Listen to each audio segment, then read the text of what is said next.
Bien-aimés, nous sommes très heureux de pouvoir partager avec vous la parole de Dieu de ce dimanche 7 mars 2021. Et le titre du message d'aujourd'hui est le suivant: Dieu a mis en nous la pensée de l'éternité. Ces paroles ne sont pas de moi, ces paroles sont celles de l'Ecclésiaste. Lisons dans le livre de l'Ecclésiaste, chapitre 3 au verset 11. Il fait toutes choses bonnes en son temps. Dieu fait toutes choses bonnes en son temps. Même il a mis dans leur cœur, dans le cœur des hommes, il a mis dans leur cœur la pensée de l'éternité. Bien que l'homme ne puisse pas saisir l'œuvre que Dieu fait, du commencement jusqu'à la fin. Ici, l'Ecclésiaste nous parle de quelque chose de très important. Il dit que, bien que l'homme ne puisse pas saisir l'œuvre de Dieu, que Dieu fait du commencement jusqu'à la fin, néanmoins, Dieu a mis dans l'homme la pensée de l'éternité. Comment est-ce que Homo sapiens, ça veut dire l'homme, l'être humain moderne, malgré l'intelligence que Dieu lui a donnée, peut saisir le concept d'éternité?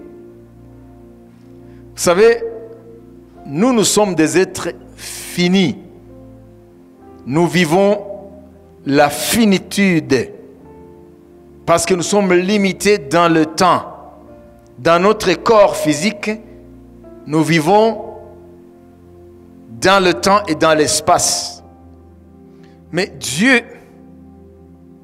de tous les êtres vivants, Dieu a mis uniquement dans l'être humain, Homo sapiens que nous sommes, parmi les mammifères qui peuplent le monde, même parmi l'ordre des primates auxquels nous faisons partie, parce que nous sommes des mammifères, de l'ordre des primates, de toutes les espèces qui partagent avec nous certaines caractéristiques, parce que Homo sapiens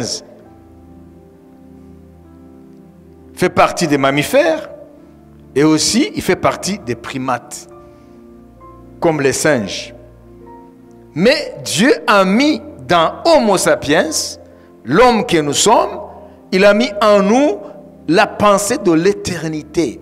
C'est-à-dire, malgré la finitude de l'homme, Dieu a mis en lui cette pensée de saisir l'éternité. Comment cela? Ça veut dire que l'homme est un être fini par son corps physique, mais il est éternel par son esprit.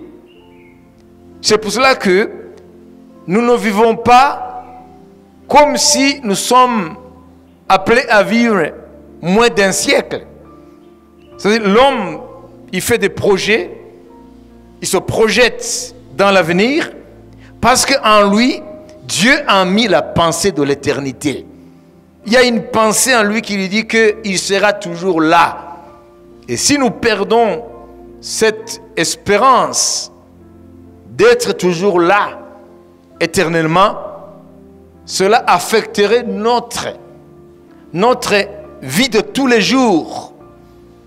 Même si nous avons l'angoisse métaphysique liée au fait que nous sommes mortels, mais nous dépassons cette angoisse par cette pensée de l'éternité que Dieu a mis en nous. Nous vivons, nous agissons comme si notre vie ne sera jamais finie. Même si nous pensons à la mort, il y a quelque chose qui nous fait comprendre que nous sommes des êtres éternels. Et cela, c'est vrai. Dieu nous a créés avec un corps, nous sommes mortels, mais après notre mort, notre véritable moi continue à vivre éternellement. Ce que la Bible appelle l'homme intérieur. Vous savez, même les psychanalystes, prenons par exemple un psychiatre, psychanalyste qui s'appelle Carl Jung. Jung a dit que notre partie psychique continue à vivre après notre mort physique. Ça, ce n'est pas la Bible, c'est un homme, d'après ses connaissances, quelqu'un qui est respecté dans le milieu psychiatrique, psychanalyste. Il a été disciple de Sigmund Freud, le fondateur de la psychanalyse.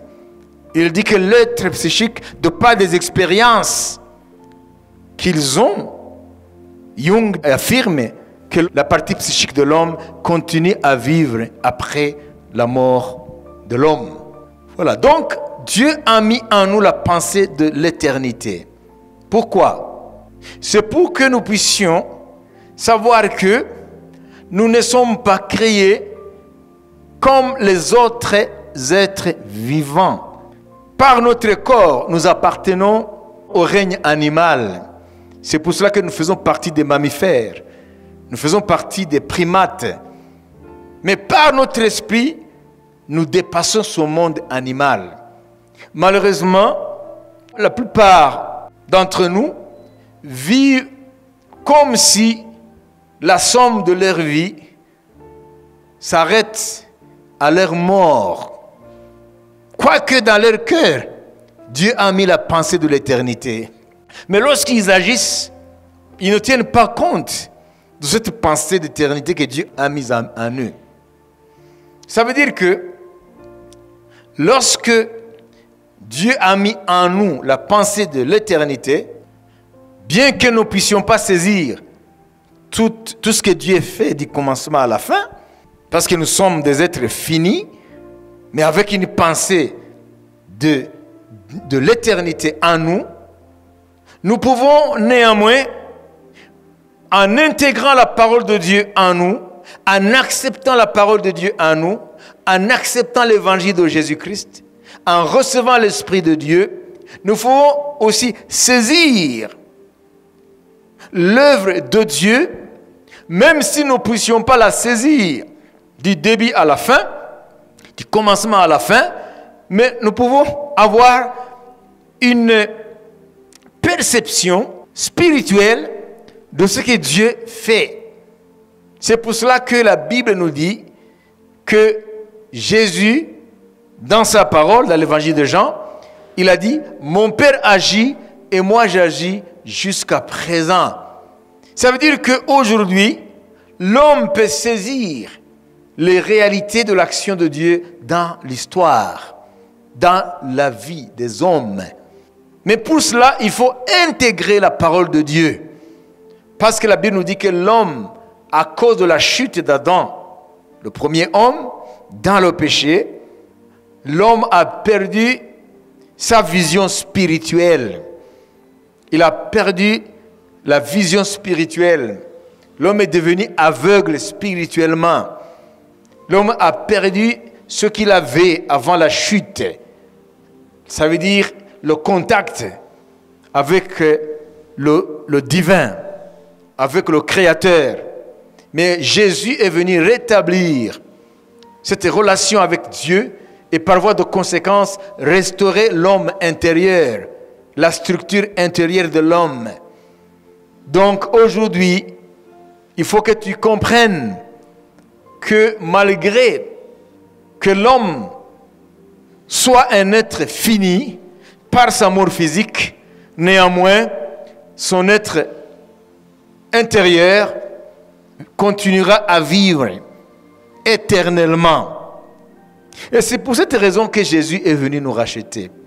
Si nous n'étions que chair et sang, si nous étions des êtres matériels seulement, avec un corps physique, Jésus ne serait pas venu mourir pour nous. Vous savez, les autres créatures du règne animal meurent sans suite parce qu'ils sont faits de chair et de sang. Mais l'homme a un esprit éternel. La Bible dit que Dieu a créé l'homme à son image. Dieu est esprit et il a fait de l'homme un être spirituel. Au-delà du physique, l'homme est un être spirituel. Ton véritable moi ne mourra jamais. Et aujourd'hui, Dieu veut que tu le comprennes. C'est pour cela que Jésus est venu, pour sauver l'homme, parce que l'homme n'aura pas de fin. Il est vrai qu'il y a deux lieux différents où iront les hommes selon qu'ils seront positionnés par rapport à l'appel de Dieu, par rapport à l'évangile de Jésus. Mais ce que nous avons de commun tous, nous sommes des êtres finis sur le plan physique, mais éternels sur le plan spirituel. Mais chacun en son rang. Il y en a qui passeront leur éternité loin de Dieu en enfer. Et il y en a d'autres qui passeront leur éternité au ciel avec Dieu. Mais ce que nous avons de commun, c'est que nous serons éternellement conscients. Notre conscience ne meurt jamais. Lorsque l'homme quitte son corps, il continue à être l'être conscient qu'il était. Tu as plus de valeur que tu ne le sais pas. Jésus a payé le prix fort à la croix parce qu'il sait de quoi tu es fait. Il sait de quoi l'homme est fait. À l'intérieur de ce corps physique se trouve un être éternel, un être créé à l'image de Dieu. L'homme, son esprit, son âme continue à vivre au-delà de sa mort physique. Cela, les psychiatres, les psychanalystes le savent très bien, qu'il appelle cet être intérieur l'homme psychique. Ils disent que notre psychisme, notre être psychique continue à vivre au-delà de la mort clinique, de la mort physique. Ils ne font que confirmer ce que la Bible appelle l'homme intérieur, qui continue à vivre au-delà de la mort physique. C'est pour cela que Jésus est venu mourir à la croix, pour nous sauver, parce que nous ne sommes pas que matière, nous ne sommes pas un conglomérat de molécules et d'atomes. Nous sommes des êtres spirituels et par voie de conséquence des êtres éternels. Nous vivrons éternellement, soit au ciel, soit en enfer. Cela dépend de la position que tu as par rapport à ce que Jésus a fait à la croix. Ici, il n'est pas question de religion. Il n'est pas question de philosophie. Aujourd'hui, Dieu te dit, si tu connaissais de quoi tu es fait.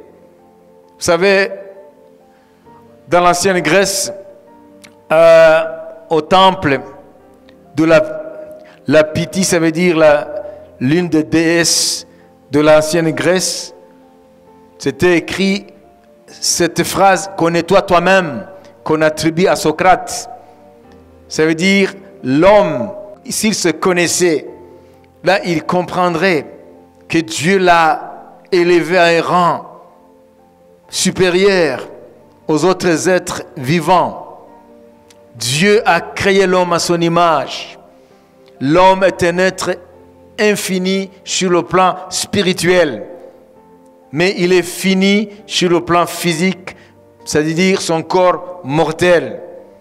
Alors aujourd'hui, la parole de Dieu te dit, j'ai mis en toi la pensée de l'éternité, bien que tu ne sois pas en mesure de saisir ce que je fais du commencement à la fin, mais sache une chose, j'ai mis en toi la pensée de l'éternité.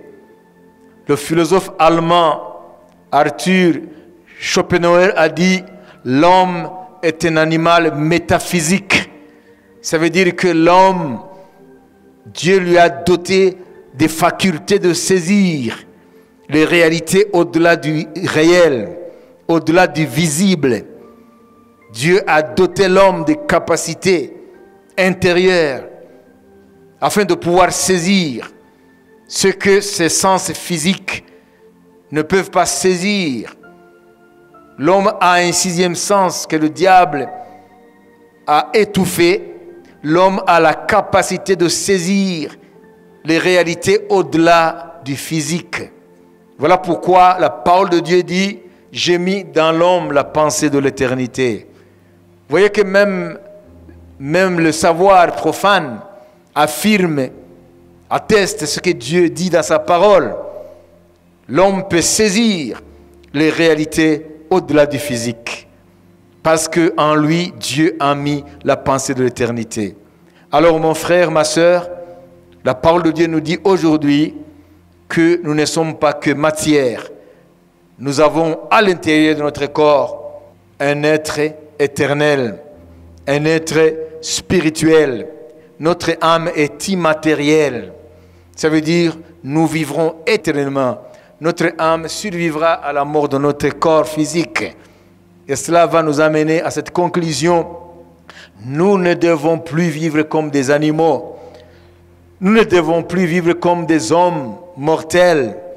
Nous ne devons plus vivre comme des hommes qui finiront dans 20 ans, 10 ans, 50 ans. Nous devons vivre comme des êtres spirituels éternels. Nous devons avoir dans notre esprit cette réalité au-delà du visible.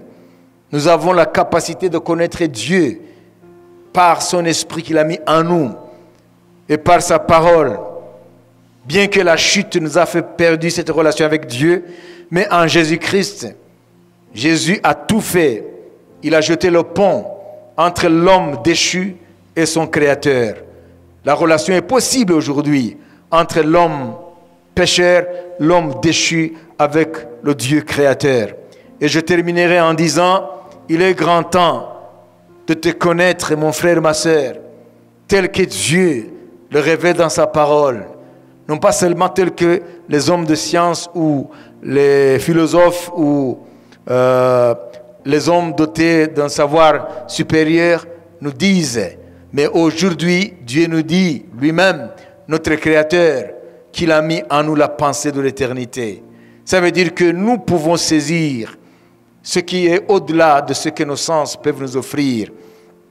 Ne soyons plus des êtres limités par nos sens qui finiront demain à notre mort. Nous ne soyons plus des êtres qui vivent seulement par les sens physiques. Nous avons à l'intérieur de nous des êtres spirituels pour saisir les réalités du royaume de Dieu. Et Dieu dit, je ne t'ai pas créé pour mourir, je t'ai créé pour vivre éternellement. C'est à toi de choisir aujourd'hui quel genre de vie tu devrais mener. Vivre comme si tu mourras demain et finir, ou vivre comme si tu seras toujours là éternellement. Dieu te dit, en toi, il y a quelque chose que tu ne connais pas. J'ai mis en toi la pensée de l'éternité. Vis comme un être éternel et non plus comme un être fini. Au nom de Jésus. Amen. Prions. Seigneur, merci pour cette parole. Donne-nous la sagesse, Seigneur, qui vient d'en haut, pour que nous cessions, Seigneur, de considérer notre vie terrestre comme une vie qui va finir demain, mais que nous puissions savoir le privilège que tu nous as donné à nous créants. Tu as fait de nous des êtres éternels. Tu as mis en nous la pensée de l'éternité. Tu as fait de nous, Seigneur, des êtres qui seront là pour toute l'éternité. Merci, Seigneur, pour cette parole. Réveille ton peuple. Au nom de Jésus. Amen.